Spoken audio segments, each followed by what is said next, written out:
बच्चों, आज हम लोग बीए फर्स्ट ईयर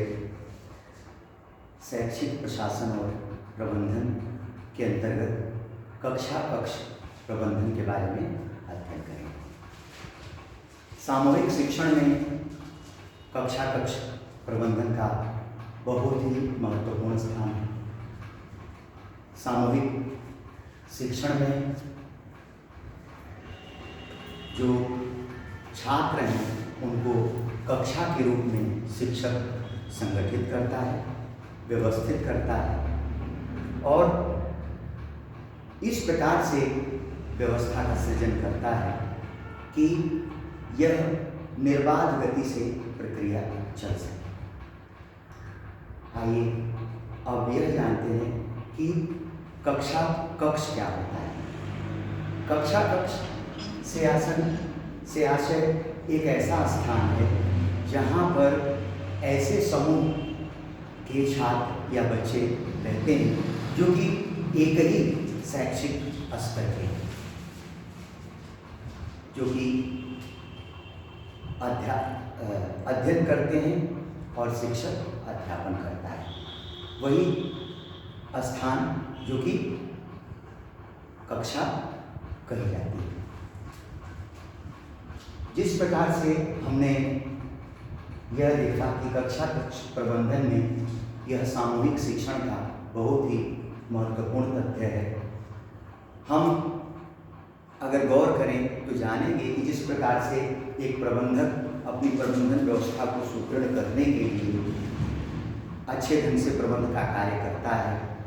और एक प्रशासक अच्छे ढंग से प्रशासन का कार्य करता है, उसी प्रकार से एक शिक्षक अपनी कक्षा का प्रबंधन करता है और इस प्रकार से करता है कि एक व्यवस्थित रूप जो कि शिक्षण जिससे कि अच्छे ढंग से किया जा सके, निर्बाध गति से किया जा सके। और हम यह देखते हैं कि इसके लिए जो प्रबंध करता है तो उसका एक नाम क्या हुआ कि शिक्षक क्या है, कक्षा प्रबंधक है। तो हमने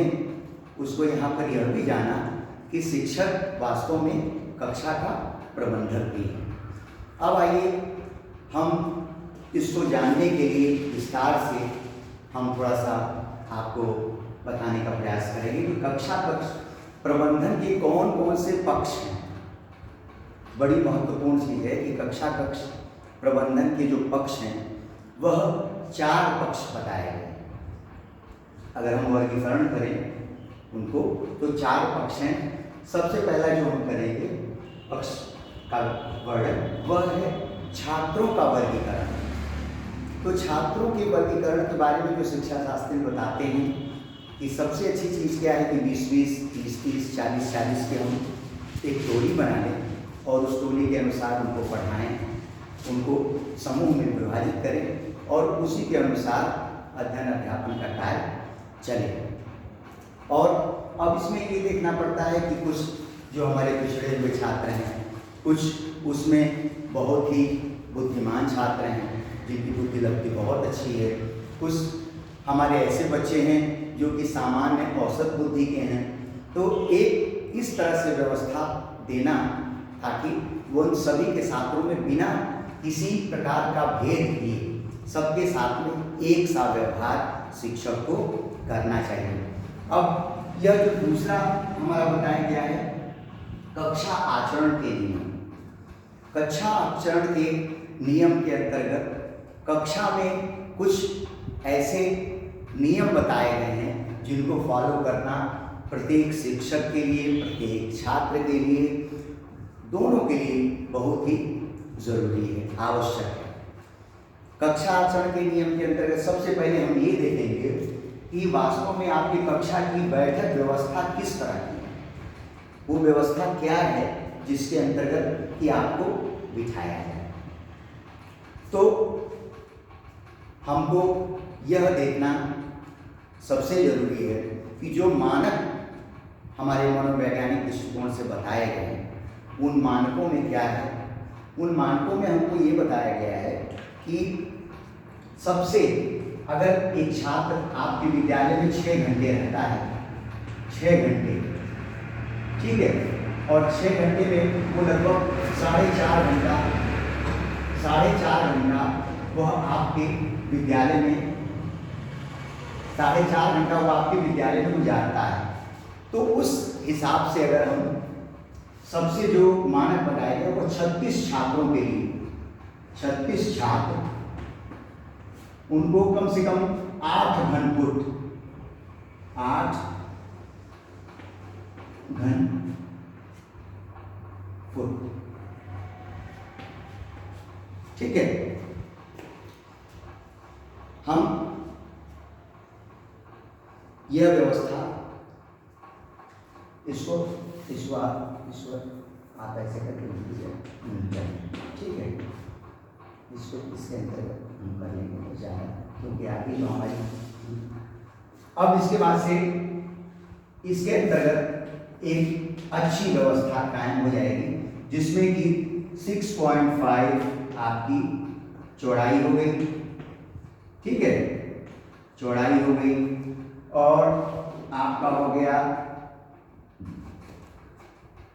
जो 8.5 ये लंबाई हो गई,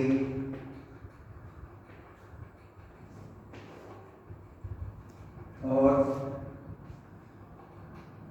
ये जो आपका है 5,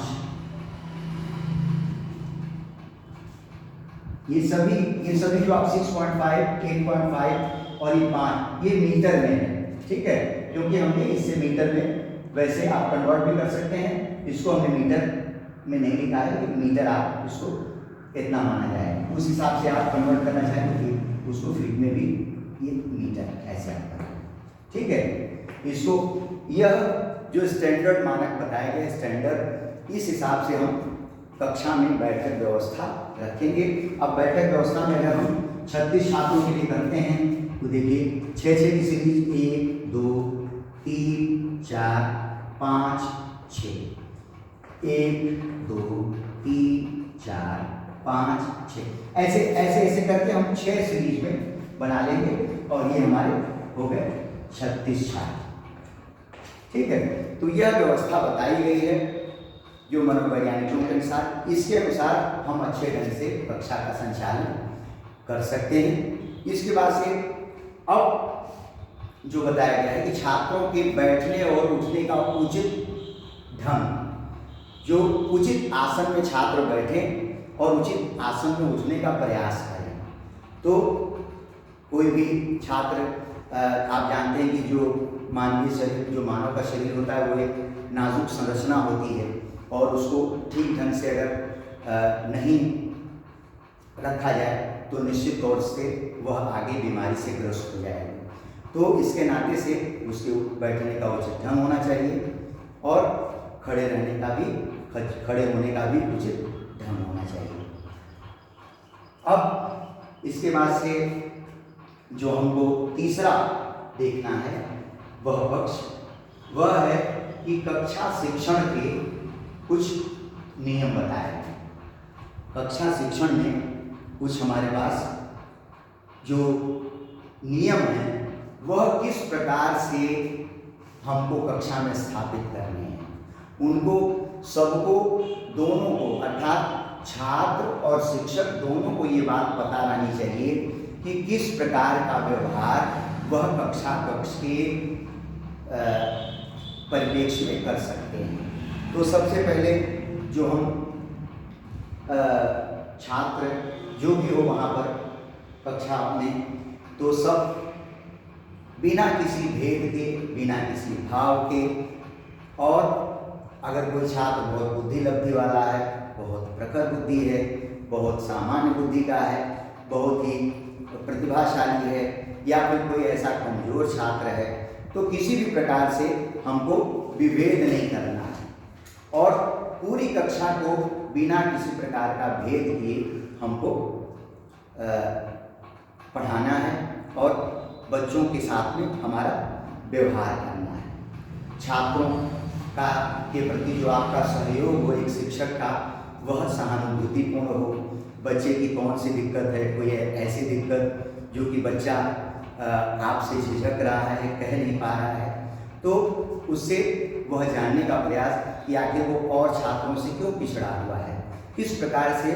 वह छात्र अन्य छात्रों के साथ में चलने के लिए नहीं तैयार हो पा रहा है, वह पिछड़ जाता है प्रत्येक कार्य में।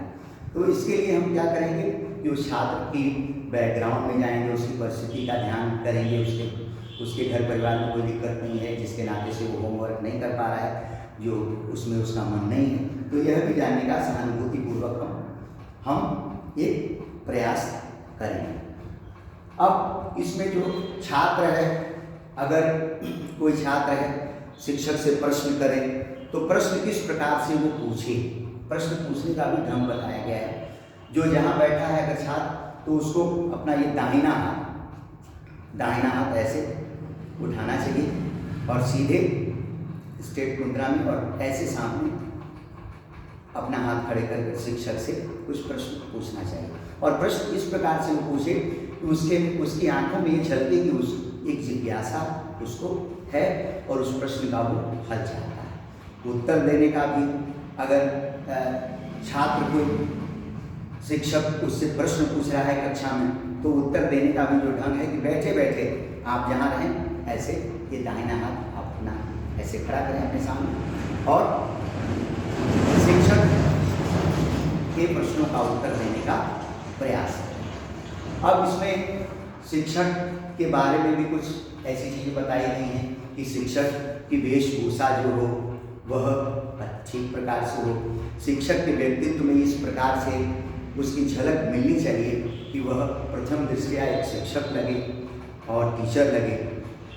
ये नहीं कि तड़क भड़क के कपड़े वो पहनकर कक्षा में आए, ताकि छात्र अच्छी नज़र से न देखें। और उसकी भाव भंगिमा एक गंभीरता भरी होनी चाहिए, सही समय पर सही चीज़ों को बच्चों को बताना और कक्षा में प्रवेश करते समय वह इस प्रकार से उसका बर्ताव हो कि सभी शिक्षक उसकी एक झलक पाके एक नज़र में ही वो स्वयं बच्चे अनुशासित हो जाएं। अब इसके बाद से जो हमको कक्षा शिक्षण में शिक्षक के लिए बताया गया है कि शिक्षक स्वयं भी, जो कुछ शिक्षकों की आदत होती है कि कुछ उनको बोलने में विकार होता है, जैसे विकार का शुद्धि उसको बोलते हैं कि वो तकिया कलाम उसको आप कहें या टेक, जिसको टेक हम कहते हैं व्याकरण के दृष्टिकोण से, कोई किसी चीज़ का बार बार दोहराव वो टेक कहलाता है। तो टेक के अंतर्गत ठीक है, बहुत अच्छा, या फिर तुम समझे कि नहीं समझे, समझ में आ गया ना, तो इस प्रकार से चीज़ें नहीं होनी चाहिए। इसी चीज़ को बहुत ही शालीनता के साथ में, कम शब्दों के साथ में उसका वह प्रयोग करे और इस प्रकार से प्रयोग करे कि वह प्रयोग उसका प्रभावशाली। अगर कोई छात्र मान लीजिए आपसे प्रश्न पूछ रहा है, तो प्रश्न पूछने का जो उसका ढंग हो पहले से उस छात्र को पता होना चाहिए। और शिक्षक जब उत्तर दे रहा है तो उत्तर देने में या फिर शिक्षक जब प्रश्न पूछ रहा है तो प्रत्येक छात्र में ये लगना चाहिए कि इस प्रकार से शिक्षक की नज़र सब अपनी आंखों से वो इस प्रकार से वो सभी बच्चों को एक पलक में देखे कि प्रत्येक छात्र ये समझे कि हमसे पूछा जा रहा है, हमसे पूछा जा रहा है, हमसे पूछा जा रहा है। ये सारी चीज़ें हम कह सकते हैं कि शिक्षक के पूछने का प्रश्न इस प्रकार से और बिना किसी शोर शराबे के बच्चों को ये पहले से पता रहे कि इस प्रकार से उत्तर देना है, तो जिसको वो जवाब आवे तो वो जवाब देने के लिए वो पहले ऐसे अपना हाथ उठाए। फिर जो सामान्य नियमों में आया है कि कोई भी छात्र बिना इजाज़त कक्षा में प्रवेश न करें, बिना शिक्षक की अनुमति के प्रवेश न करें। अच्छा तो ये रहेगा कि 2-3 मिनट पहले, 2-4 मिनट पहले जब शिक्षक कक्षा में आने वाला हो उसके पहले वह कक्षा में प्रवेश कर जाएं और अपने निर्धारित स्थान पर बैठ जाएं। शिक्षक भी जब कक्षा में प्रवेश करता है शुरुआत में, तो उसको अपनी कक्षा की बैठक व्यवस्था पर एक सरसरी फौरी निगाह से देख लेना चाहिए कि जो सिस्टम उसने क्रिएट किया है, जो मैनेजमेंट ने क्रिएट किया है, उसके अनुसार बच्चे बैठे हैं कि नहीं और आपस में कहीं कोई ऐसा तो नहीं है कि जो कि अव्यवस्थित करने का प्रयास कर रहा है माहौल को, तो उसको एक सरसरी निगाह में उसको देख के और जान लेना चाहिए। फिर शिक्षक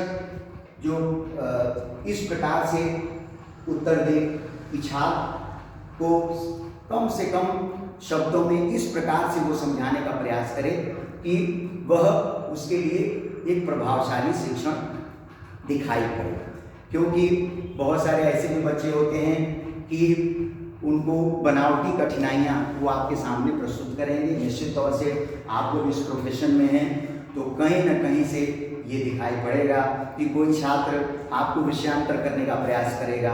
वो आपके प्रश्नों से इतर अलग होके कहीं वो प्रश्न आपसे पूछेगा और वो क्रॉस क्वेश्चन मतलब अनर्गल भी हो सकता है, क्रॉस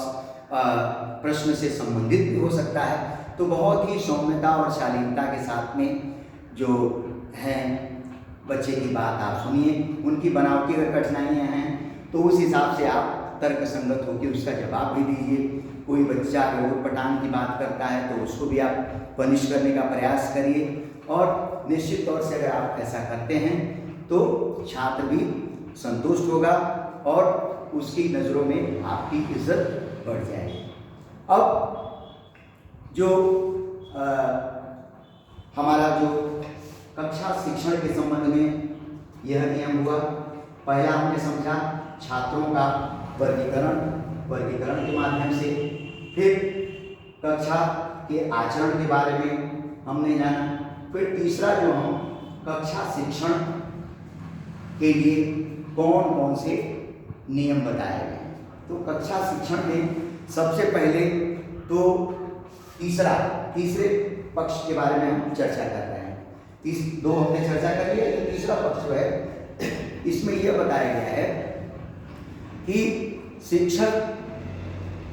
जो भी पढ़ाए पूरी तन्मयता के साथ में, पूरे लगन के साथ में और समर्पित होकर पढ़ाए। उसके चेहरे पर एक लगन का भाव चाहिए, एक भाव भंगिमा जो उसकी हो, वह उस विचार के प्रति, उस जो उसका पाठ है उसके प्रति पूरा समर्पण हो। अब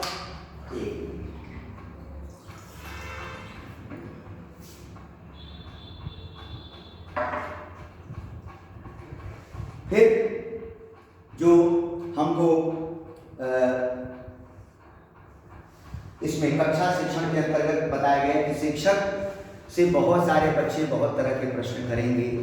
कुछ बच्चे आपसे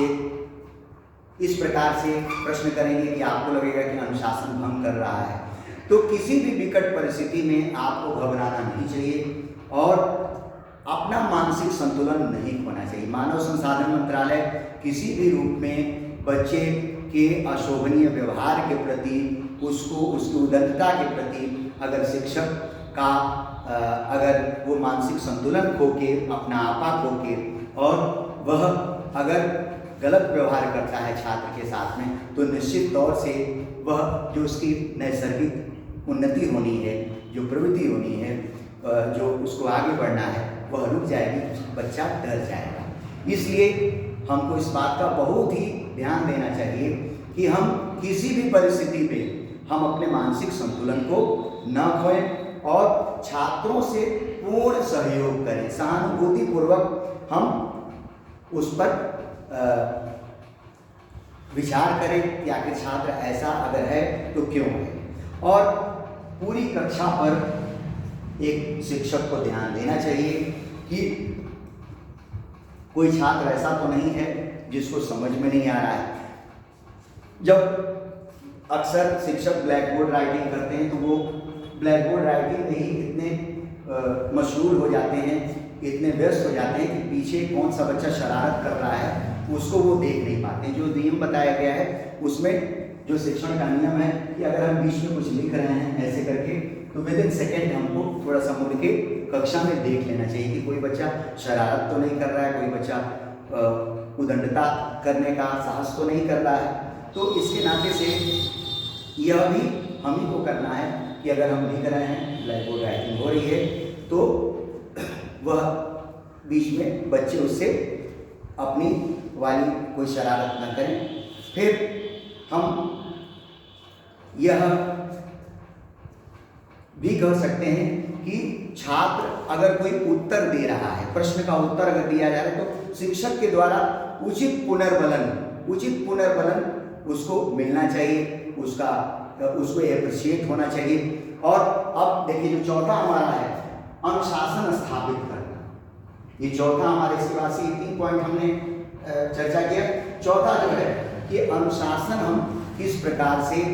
स्थापित करेंगे, कक्षा कक्ष प्रबंधन के पक्ष का ये चौथा पॉइंट है। अब इसके लिए जो हमको बताया गया है, सबसे पहला देखिए, कुछ बच्चे इस प्रकार से उद्दंडता करते हैं, और निश्चित तौर से है कि बच्चों के पास अगर कोई रचनात्मक कार्य नहीं है तो वो उद्दंडता करेंगे, सृजनात्मक कार्य नहीं है तो उद्दंडता करेंगे, जब तक कि उनको कोई कार्य न दे दिया जाए, उसमें वो व्यस्त ना हो। तो ऐसे समय में हमको जो फॉलो करना है वह 3 प्रकार की परिस्थितियों को हमको देखना है। सबसे पहला जो हमको बताया गया है वह यह है कि दमनात्मक, कि बच्चे को बलपूर्वक ऐसा अनुशासन स्थापित किया जाए कि बच्चे को अगर वो कोई उद्दंडता किया है, शरारत किया है, तो उसको हम पनिश करें, उसको हम दंड दें, और दंड के फलस्वरूप वो बच्चा इतना भयभीत हो जाए कि आगे से इस प्रकार से कुकृत्य करने का वो प्रयास न करे। और दूसरा जो हमको इस प्रकार से, जो पहला हमने बताया अभी आपको कि दमनात्मक, तो दमनात्मक को शिक्षा शास्त्री बहुत अच्छा नहीं मानते हैं। ये बहुत ही, क्योंकि बच्चे की जो प्रवृत्ति है, जो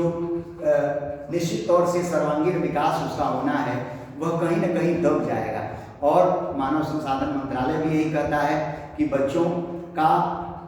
जो है कि पढ़ाई के साथ साथ कक्षा कक्ष में जो पढ़ते हैं, इसके साथ साथ में उसकी जो अदर एक्टिविटीज है वह भी सही ढंग से होनी चाहिए। इसलिए अगर हम उसको बलपूर्वक, हठपूर्वक दबाने का प्रयास करेंगे तो निश्चित तौर से कहीं ना कहीं छात्र में गलत प्रवृत्ति पैदा हो सकती है। दूसरा जो बताया गया है प्रभावात्मक, कि प्रभावात्मक एक व्यवस्था, अनुशासन स्थापित करने की ऐसी व्यवस्था है जो कि एक शिक्षक अपने आदर्श प्रभाव से, उसका व्यक्तित्व इस तरह से है कि छात्र उसको अपने आदर्श के रूप में देखता है। वो छात्र इस प्रकार से शिक्षक से वशीभूत हो जाता है कि निश्चित तौर से उसके में अपने जैसे जो उसके शिक्षक हैं वह बनने की ललक होती है कि हम फलां सर की तरह ही बनेंगे अगर हम शिक्षण पेशे में आते हैं। इस प्रकार का उसके व्यक्तित्व का पूरा प्रभाव, उस शिक्षक के आदर्श का प्रभाव, उसकी विनम्रता का प्रभाव, उसकी शालीनता का प्रभाव, उसके सहयोग का प्रभाव, भ्रातृत्व का प्रभाव, तो इस प्रकार का वो प्रभाव अगर बच्चे पर पड़ा है तो निश्चित तौर से बच्चा स्वयं वह अनुशासन के लिए प्रेरित होगा और इसके प्रभाव में वह रहेगा शिक्षक के। फिर तीसरा जो हमको बताया गया वह है मुक्तात्मक या स्वतंत्र अनुशासन, जिसमें बालक को हम किसी भी प्रकार का कोई उसकी स्वतंत्रता को हम हनन नहीं करते, उसकी स्वतंत्रता को हम भंग नहीं करते। जो है छात्र है स्वतंत्रता पूर्वक वो कार्य करता है, वो सारी चीज़ों को करता है। यह प्रवृत्ति जो मानी गई है वह ये मानी गई है कि बच्चे की जो है नैसर्गिक प्रवृत्ति को रोका नहीं जाना चाहिए। इस पर शिक्षा शास्त्री कहते हैं कि कुछ रूप में तो ये अच्छा है, परंतु बहुत सारी चीज़ों में बच्चे को सिखाया जाना चाहिए कि क्योंकि बच्चे कोरा कागज होते हैं, निश्चित तौर से वो अच्छा कर रहे हैं कि बुरा कर रहे हैं, इस मामले में उनको स्वयं उस उम्र में, बाल मनोविज्ञान आप पढ़ते हैं तो इसमें आपको जानकारी होगी कि कौन सी प्रवृत्ति बालक की कब होती है, इसके लिए से इसके नाते से इस प्रकार से। अब अगर हम अनुशासन में अगर तीनों स्थापित करें तो आपके मैनेजमेंट में जो शैक्षिक संस्थान का मैनेजमेंट है वह किस प्रकार के अनुशासन की व्यवस्था चाहता है उस पर शिक्षक को चलना चाहिए। रुकिए तो कोविड के बारे में 2 लाइन बोल रहे हैं। धन्यवाद बच्चों। कोविड महामारी का ये भयंकर समय चल रहा है। हम उम्मीद करते हैं कि आप अपने घरों में होंगे, सुरक्षित होंगे, अपनों और अपने स्वयं का आप ध्यान रख रहे होंगे। इसलिए आप जहाँ भी रहिए खुश रहिए और अपनी जो आपका जो कोर्स है, सिलेबस है, उसको तैयार करिए ताकि समय पर आप परीक्षा पास कर सकें। धन्यवाद।